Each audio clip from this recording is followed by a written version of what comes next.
En este video vamos a estar discutiendo sobre el voltaje.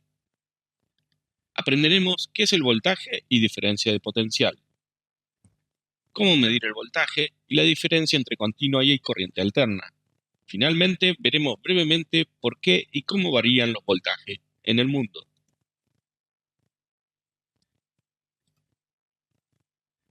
En nuestro último video aprendimos que la electricidad es el flujo de electrones libres entre átomos. El voltaje es lo que empuja a los electrones libres por un circuito. Sin voltaje, los electrones se moverán entre átomos, pero al azar, así que no nos sirve de mucho. Es solo cuando aplicamos un voltaje a un circuito que los electrones libres se mueven en la misma dirección, generando corriente. Es fácil imaginar el voltaje como la presión en una tubería de agua. Si tenemos un tanque de agua completamente lleno, entonces la masa de todo ese agua va a causar una gran cantidad de presión en el extremo de tubería. Si tenemos un tanque de agua parcialmente lleno, entonces habrá mucho menos presión en la tubería. Si abrimos la válvula y dejamos fluir, entonces el agua fluirá a un ritmo más rápido desde el tanque de alta presión en comparación al tanque de baja presión. Lo mismo pasa con la electricidad. Cuanto más voltaje tengamos, entonces va a fluir más corriente. El voltaje puede existir también sin corriente. Por ejemplo, podemos medir la presión en la tubería con la válvula cerrada sin flujo de agua, y de esto podemos decir que la tubería está presurizada. Lo que realmente estamos midiendo es la diferencia de presión entre lo que hay dentro de la tubería en comparación a la presión de afuera. Sucede lo mismo si nosotros tenemos una batería conectada a un circuito con un interruptor abierto. El voltaje continúa presente y podemos obtener una medición tan pronto como se cierra el interruptor. Va a empujar los electrones libres alrededor del circuito. A veces escuchamos hablar del voltaje como diferencia de potencial. Esto realmente significa cuánto trabajo puede hacer potencialmente un circuito. Volviendo a nuestra analogía con el agua, si tenemos dos lagos al mismo nivel, entonces no hay potencial para hacer el trabajo porque el agua no fluye. Pero si elevamos el nivel de un lago más alto que el otro, entonces el nivel del lago que quedó más alto ahora tiene el potencial de fluir hacia el segundo, y si le damos un camino, entonces fluirá. Si colocamos una turbina a su paso, entonces podemos usar la energía generada para encender una luz o incluso un pueblo entero. De vuelta al circuito eléctrico, esta batería tiene una diferencia de potencial de 1,5 voltios entre su terminal negativo y positivo. Si conectamos un trozo de cable a ambos terminales de una batería, entonces la presión de la batería forzará a los electrones a fluir todo en una misma dirección por el mismo camino. Entonces podemos colocar componentes eléctricos en el camino de estos electrones para que hagan el trabajo por nosotros. Por ejemplo, si colocamos una lámpara en el circuito, esta se iluminará mientras los electrones fluyen a través de ella. Si luego agregamos otra batería al circuito en serie, entonces los electrones se verán efectivamente impulsados por mi segunda batería, porque solo pueden fluir a lo largo de este camino, y allí se agregará más energía. Esto sumará los voltajes, así que obtenemos 3 voltios. Más voltios es igual a más presión, lo que significa más fuerza de empuje. Esto significará que fluirán más electrones y la lámpara brillará más. Sin embargo, si tuviéramos que mover la batería y conectarla en paralelo, el camino de los electrones se dividirá. Algunos fluirán por la primera batería y algo fluirá por la segunda batería. Por lo tanto, ambas baterías proporcionan la misma cantidad de energía, por lo que el voltaje no se suma, no aumenta y solo obtendremos 1,5 voltios. Entonces, la carga de trabajo se divide por las dos baterías y la lámpara permanecerá encendida por más tiempo, pero será más débil. Medimos la diferencia de potencial de voltaje con las unidades de volts y usamos el símbolo de una V mayúscula para mostrarlo. Si observas tus aparatos electrónicos, verás un número al lado de la V mayúscula indicando en el producto cuántos voltios necesita para que funcione. En este ejemplo, los fabricantes de este disco duro USB nos dicen que el dispositivo necesita estar conectado a una corriente continua de 5 voltios y necesita 1 amper para que el dispositivo funcione. El término volt proviene de un físico italiano llamado Alessandro Volta, quien inventó la pila voltaica. ¿Cuál fue la primera batería eléctrica? Eso podría proporcionar una tasa constante de corriente eléctrica en un circuito. El voltaje y los voltios son diferentes. Recuerde, el voltaje, la presión y los voltios son las unidades con las que usamos para medirlo. Lo mismo que sabemos, la tubería tiene presión, pero usamos unidades para medir esta presión, tales como bar, PSI, kPa, etc. Como vimos anteriormente, podemos medir voltios con un voltímetro. Esto puede ser un tester o un multímetro independiente. Al tester digital lo podés encontrar en el kit de herramientas que le hemos entregado para realizar las prácticas. En el enlace dentro del campus se encuentra un archivo con la descripción del kit de herramientas. Para medir el voltaje, tenemos que conectarlo al circuito en paralelo a través de 2 puntos de los que queremos saber el voltaje o diferencia de potencial. Entonces, para una sola batería en un circuito, medimos 1,5 voltios a través de la batería y también medimos 1,5 voltios a través de la lámpara. La batería está proporcionando 1,5 voltios a la lámpara y es utilizada para producir luz y calor. En un circuito en serie de 2 lámparas, medimos 1,5 voltios a través de la batería y 1,5 voltios a través de las 2 lámparas combinadas, pero entre ellas 0,75 voltios individualmente. El voltaje o potencial se ha repartido entre las lámparas para proporcionar luz y calor. Las lámparas son más tenues porque el voltaje ha sido compartido o dividido entre lámparas.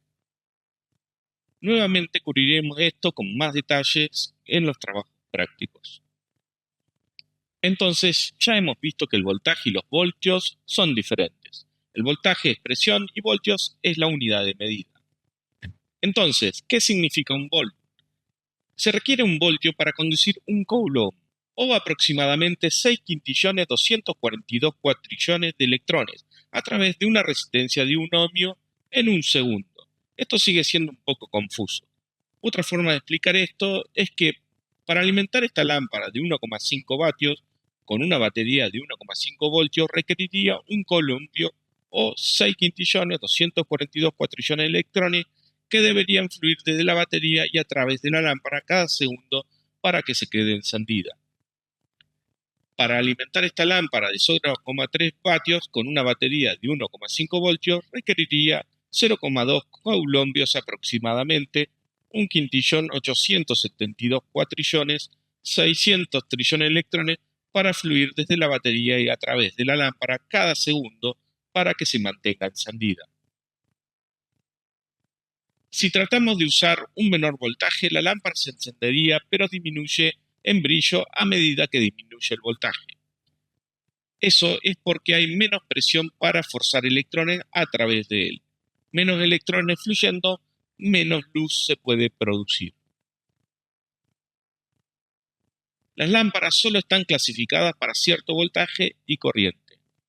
Si usamos un voltaje más alto, entonces la lámpara se volverá más brillante porque más electrones fluyen a través de ella. Pero si agregamos demasiado voltaje y corriente, entonces la lámpara se fundirá porque demasiados electrones intentando pasar a la vez no podrán.